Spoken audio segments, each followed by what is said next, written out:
അസ്സലാമു അലൈക്കും. Welcome back to my channel Lubna's cloud. It's me Lubna. അപ്പോൾ കഴിഞ്ഞ എൻ്റെ വീഡിയോയിൽ എൻ്റെ ബ്രദറിൻ്റെ കല്യാണത്തിൻ്റെ ഫസ്റ്റ് പാർട്ട് ഇട്ടിട്ടുണ്ടായിരുന്നു. അപ്പോൾ ഇത് സെക്കൻഡ് പാർട്ടാണ്. സെക്കൻഡ് പാർട്ട് ഇത് മെഹന്തിയുടെ ആണ്, രണ്ടാമത്തെ ദിവസമാണ്. പിന്നെ വെഡ്ഡിങ് ഡേയും കൂടെ മിക്സ് ചെയ്തിട്ടാണ് ഞാൻ ഇതിൽ കാണിക്കുന്നത് കേട്ടോ. അപ്പോൾ ഞങ്ങളൊരു 2:30 ആയപ്പം തന്നെ ഒരുങ്ങിയിട്ട് നമ്മുടെ ബ്രൈഡിനുള്ള ഡ്രസ്സ് വേഗം കൊണ്ട് കൊടുത്തതാണ് കേട്ടോ. എന്നാലും രാത്രി നമുക്ക് ഇവിടെ പ്രോഗ്രാം ഉള്ളതുകൊണ്ട് അതിൽ പങ്കെടുക്കണമല്ലോ. അപ്പോൾ അതുകൊണ്ട് അതാദ്യം ചെയ്ത് തീർത്തു വന്നാണ്. ഈ മെഹന്തിൻ്റെ ഡെക്കോർ ചെയ്തത് നമ്മളവിടെ പന്തലൊക്കെ ചെയ്തിട്ടുണ്ടായിരുന്നു. അവർ തന്നെയാണ് ഈ ഒരു ഡെക്കോറും കാര്യങ്ങളൊക്കെ ചെയ്ത് തന്നിട്ടുണ്ടായിരുന്നത്. നമ്മളൊരു തീം, ഒരു മോഡൽ നമ്മൾ പറഞ്ഞു കൊടുത്തിട്ടുണ്ടായിരുന്നു, അതുപോലെ അവർ ചെയ്തെന്നാണ്. അപ്പോൾ നമ്മുടെ പ്രോഗ്രാം ഒക്കെ സ്റ്റാർട്ട് ചെയ്തിട്ടുണ്ട്. അപ്പോൾ ഇപ്പം നമ്മുടെ ഗ്രൂമിൻ്റെ എൻട്രി ആണ്. ഈ കോപ്പിറൈറ്റ് ഇഷ്യൂ ഉള്ളതുകൊണ്ട് കറക്റ്റ് സോങ് ഒന്നും എനിക്ക് വെക്കാൻ പറ്റുന്നില്ല കേട്ടോ. അപ്പം ഞാൻ ഏകദേശം കോപ്പിറൈറ്റ് ഇല്ലാത്ത സോങ് ഒക്കെ വെച്ചിട്ടാണ് വീഡിയോ എഡിറ്റ് ചെയ്യുന്നത്.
ഇതിൽ പ്രോഗ്രാംസ് എന്ന് പറഞ്ഞാൽ നമ്മളിതുപോലെ എല്ലാവരെ കൊണ്ടും ഇങ്ങനെ മെഹന്തി ഇടിക്കുന്ന പോലെ ആക്കിയിട്ട് ഒരു എന്താ പറയുക ഫോട്ടോസൊക്കെ എടുക്കുക, അങ്ങനെയുള്ള സംഭവങ്ങളൊക്കെ ആയിരുന്നു കേട്ടോ. അപ്പം അത് പരിപാടിയൊക്കെ കഴിഞ്ഞതിന് ശേഷം നമുക്ക് ഒരു 1-2 സിംഗേഴ്സിൻ്റെ സോങ് ഉണ്ട്. പിന്നെ അതുപോലെ തന്നെ ഒരു മുട്ടിപ്പാട്ടിൻ്റെ ടീമൊക്കെ വരുന്നുണ്ട് കേട്ടോ. അപ്പോൾ അപ്പോഴേക്കും നമ്മുടെ പരിപാടികളൊക്കെ തീർക്കണം എന്നാണ് വിചാരിക്കുന്നത്. അപ്പം അങ്ങനെ പെട്ടെന്ന് തന്നെ ഓരോന്ന് ചെയ്യൊക്കെ ആയിരുന്നു.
മലരുളിരാവിന്റെ പാടോറും ഉളകം സ്വരമുള്ള ചിരിയുള്ള കുഞ്ഞിന്റെ സ്വരമുള്ള ഒരു മണവാട്ടി അഴുള്ള തീരാവിലെ അഴകേറും പുതുമാരും ഇത വരുന്നേ പെണ്ണേ ഇത വരുന്നേ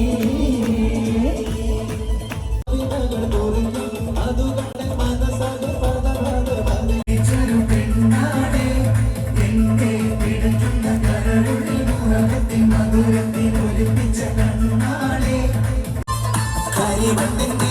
മനസ്സത് മുടിവടിവാലും കവിൾ തടം മലരുടെ പുതുയിതളാലും സുവർണ ദീപം ചിരിച്ച് വിസാരികളെ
ചോറുണ്ട് പച്ച മീച്ചാറുണ്ട് ഉച്ചക്ക്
അപ്പോൾ ഞാനിതിൽ വെഡ്ഡിങ് വീഡിയോയും കൂടി ഇൻക്ലൂഡ് ചെയ്യണമെന്ന് വിചാരിച്ചിട്ടുണ്ടായിരുന്നു കേട്ടോ. പക്ഷേ ഞാൻ ആ ക്ലിപ്സ് നോക്കിയ സമയത്ത് കുറച്ച് ക്ലിപ്സൊക്കെ തന്നെ ഉണ്ടായിരുന്നുള്ളൂ.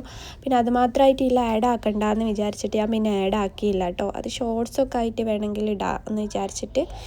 അപ്പം ഇതൊക്കെയാണ് ഞങ്ങളുടെ മെഹന്തി ഡേൻ്റെ അന്നുണ്ടായിരുന്ന ക്ലിപ്സും കാര്യങ്ങളൊക്കെ. ഇവിടെ ഞാൻ ഫുള്ള് കുറച്ച് ക്ലിപ്സുകൾ മാത്രമായിട്ട് ഇട്ടതാണ് കേട്ടോ. ഒരു 2-2.5 മണിക്കൂറിൻ്റെ ഒരു പ്രോഗ്രാമായിരുന്നു ഈ മുട്ടിപ്പാട്ട് ടോപ്പ്. അപ്പോൾ അതിൽ ഇത്രയും ചുരുക്കിയിട്ടുള്ള ക്ലിപ്സ് മാത്രമേ ഉണ്ടായിരുന്നുള്ളൂ. അപ്പോൾ അത് ഞാൻ ജസ്റ്റ് ഇതിലൊരു ഞങ്ങളുടെ ഒരു മെമ്മറീസൊക്കെ ആയിട്ട് വേണ്ടി ഇട്ടതാണ്. പിന്നെ ഇതിലുള്ള മുട്ടിപ്പാട്ടിൻ്റെ ടീംസിൻ്റെയും പിന്നെ അതുപോലെ സിംഗേഴ്സ് ഉണ്ടായിരുന്നു 2 ആൾക്കാർ. അപ്പോൾ അവരുടെയൊക്കെ കോൺടാക്ട് നമ്പർ വേണമെങ്കിൽ ഞാൻ ഡിസ്ക്രിപ്ഷനിൽ കൊടുക്കാം, വേണ്ടവർ അവരെ കോൺടാക്ട് ചെയ്യൂ കേട്ടോ. അപ്പോൾ ഇനി നമ്മുടെ യൂഷ്വൽ വീഡിയോസൊക്കെ ആയിട്ട് വീണ്ടും വരാം. അപ്പം ഇത്രയേ ഉള്ളൂ. അപ്പം ബൈ, താങ്ക് യു.